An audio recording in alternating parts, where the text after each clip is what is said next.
Hello students, welcome to my YouTube channel Sushma Raj Gupta.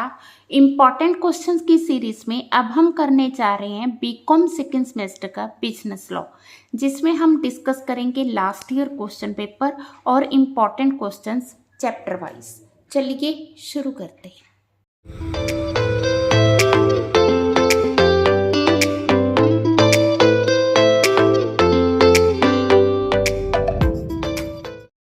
हाँ जी, पहले हम डिस्कस करते हैं लास्ट ईयर का पेपर। तो मई 2021 का बिजनेस लॉ का पेपर हमारे पास है। तो ये 80 मार्क्स का पेपर होगा, 3 आवर्स का पेपर होगा। सेक्शन ए पूरे सिलेबस को कवर करेगा, ठीक है, जिसमें से 6 क्वेश्चंस होंगे। आपने 6 में से 4 अटेम्प्ट करने हैं। Each question is of 5 marks. Total ये 20 मार्क्स का हो गया।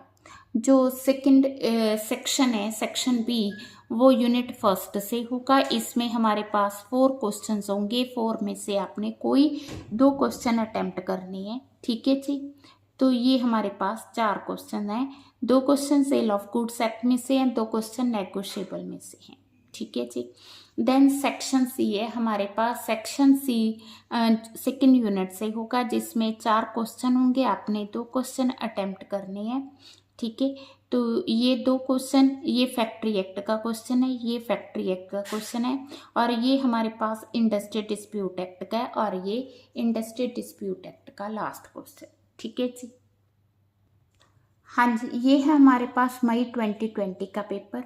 सेक्शन ए उसी तरह से पूरे सिलेबस को कवर करता हुआ 6 क्वेश्चन, जिसमें से आपने 4 क्वेश्चन अटेम्प्ट करने हैं। सेक्शन बी यूनिट 1 को कवर कर रहा है, जिसमें 4 क्वेश्चन हैं। 4 में से आपने कोई 2 क्वेश्चन अटेम्प्ट करने हैं, ठीक है। ये सेल्स ऑफ गुड्स एक्ट का क्वेश्चन है, सेल्स ऑफ गुड्स एक्ट का क्वेश्चन है। ये नेगोशिएबल इंस्ट्रूमेंट का क्वेश्चन है, नेगोशिएबल इंस्ट्रूमेंट का क्वेश्चन है।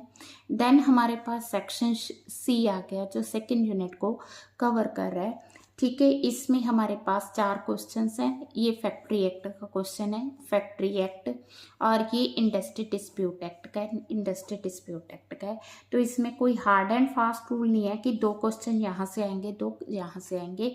इसमें से 3 क्वेश्चन भी आ सकते हैं, बट ज़्यादातर इसमें से 2 क्वेश्चन और 2 क्वेश्चन इंडस्ट्री में से आते हैं, ठीक है। हाँ जी, इम्पॉर्टेंट क्वेश्चन जो मैंने फर्स्ट यूनिट में से लिए हैं। First one is what are the essentials of contract of sales act, in what respect does a sale differ from agreement to cell.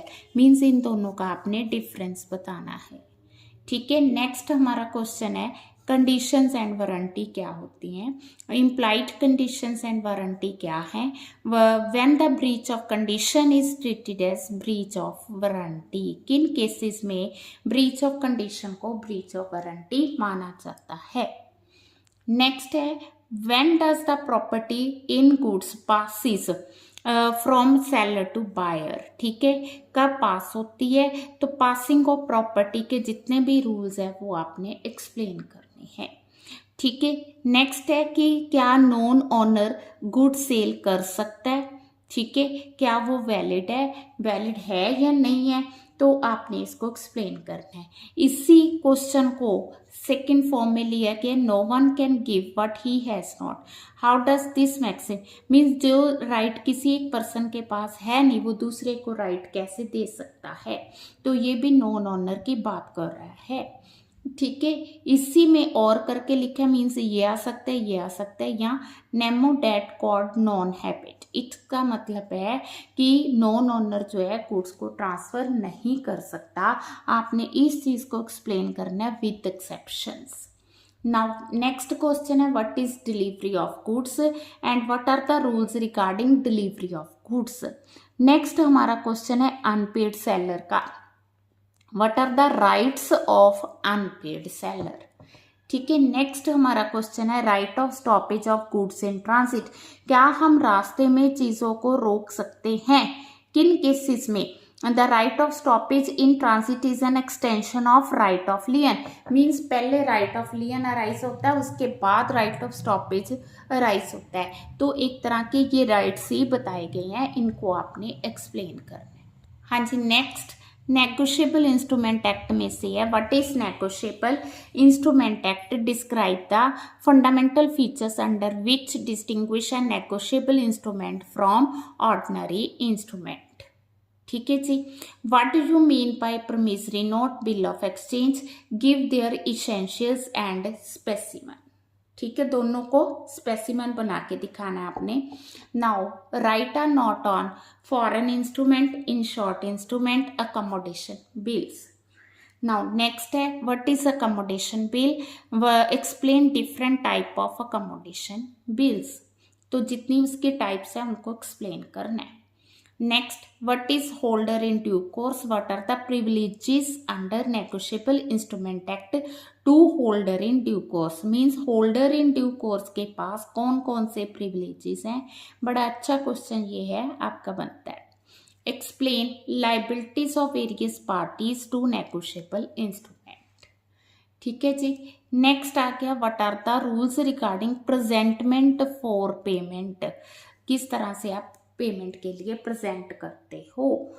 ठीक है, कब जो है प्रेजेंटमेंट अननेसेसरी है, मीन्स करने की ज़रूरत नहीं है। Explain acceptance of a bill of exchange. What are the essentials of a valid acceptance? State concisely the essential features of an instrument which makes it negotiable। ठीक है, किसी भी इंस्ट्रूमेंट को नेगोशिएबल बनाने के लिए क्या फीचर्स की ज़रूरत है, इसके अलावा असाइनेबिलिटी और नेगोशिएबिलिटी दोनों में क्या डिफरेंस है। Define endorsement and various types of endorsement. Next, rules regarding negotiable of lost instrument, forged instrument, instrument obtained by fraud and unlawful consideration. तो इनके रूल्स बताने हैं कि अगर आपके पास लॉस्ट इंस्ट्रूमेंट है तो उसके रूल्स क्या होंगे, क्या वो वैलिड है या नहीं है, क्या वो नेगोशिएबल है या नहीं है। नेक्स्ट है discuss the circumstances under which a party to negotiable is discharge from liability. Next है what is notice of dishonour of bill of exchange. Notice देना ज़रूरी होता है ना, तो उसको नोटिस को एक्सप्लेन करना है, किसने ये नोटिस देना है, किन केसेस में नोटिस नहीं भी दिया तो भी सही है। Explain negotiable provisions regarding cognizance of offences regarding bounces of cheque. अगर चेक बाउंस होता है तो उसके क्या परिणाम होंगे और क्या क्या ऑफेंसेस हैं। व्हाट इज हुंडी? हुंडी ठीक है नेगोशिएबल का ही पार्ट है। तो what are the different kind of hundis? Are the hundis governed by negotiable instrument act. Explain the provisions of the factory act relating to. अब जब फैक्ट्री एक्ट की बात करते हैं तो इसमें हेल्थ, वेलफेयर और सेफ्टी मेजर्स तीनों बहुत इंपॉर्टेंट है। ठीक है जी। इसके अलावा employment of women and children in India, तो इसके लिए फैक्ट्री एक्ट के क्या प्रोविजंस हैं। Leave with wages working hours के क्या प्रोविजंस हैं। Employment of young person and women के क्या प्रोविजंस हैं। वर्किंग आवर्स एंड हॉलीडेज के क्या प्रोविजंस हैं। हजार्ड्स प्रोसेसेस के क्या प्रोविजंस हैं। तो फैक्ट्री एक्ट सारा इम्पॉर्टेंट है, इसमें से 2 क्वेश्चन आने की उम्मीद है। Discuss industrial dispute act. जब हम इंडस्ट्रियल डिस्प्यूट एक्ट की बात करते हैं तो इसमें स्ट्राइक्स एंड लॉकआउट्स इम्पॉर्टेंट है। ठीक है, एंड देन इसके अलावा lay off and retrenchment important है।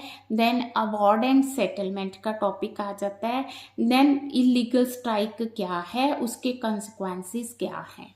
इसके अलावा जो बहुत ही इंपॉर्टेंट क्वेश्चन है, एक तो कॉन्सिलेशन ऑफिसर का आता है, दूसरा machinery available in industrial dispute act. ठीक है जी।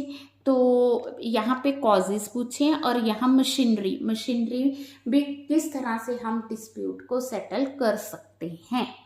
ठीक है जी। तो मेरे अकॉर्डिंग ये क्वेश्चंस इंपॉर्टेंट बनते हैं फैक्ट्री एक्ट और इंडस्ट्रियल डिस्प्यूट एक्ट के। तो आप लोगों ने इनको अच्छे से करना है। ठीक है, आपके एक ही पेपर रह गए, इसके बाद पेपर की तैयारी अच्छे से करो। ठीक है, इसके अलावा अगर आपको किसी तरह की प्रॉब्लम है या आपने नेक्स्ट सेम में कोचिंग के लिए कांटेक्ट करना है तो आप मुझे इस नंबर पे कांटेक्ट कर सकते हैं। ठीक है जी, वीडियो अच्छी लगी वीडियो को लाइक करें, चैनल को अभी तक नहीं सब्सक्राइब किया ज़रूर सब्सक्राइब करें। All the best for the exams, हमेशा खुश रहें।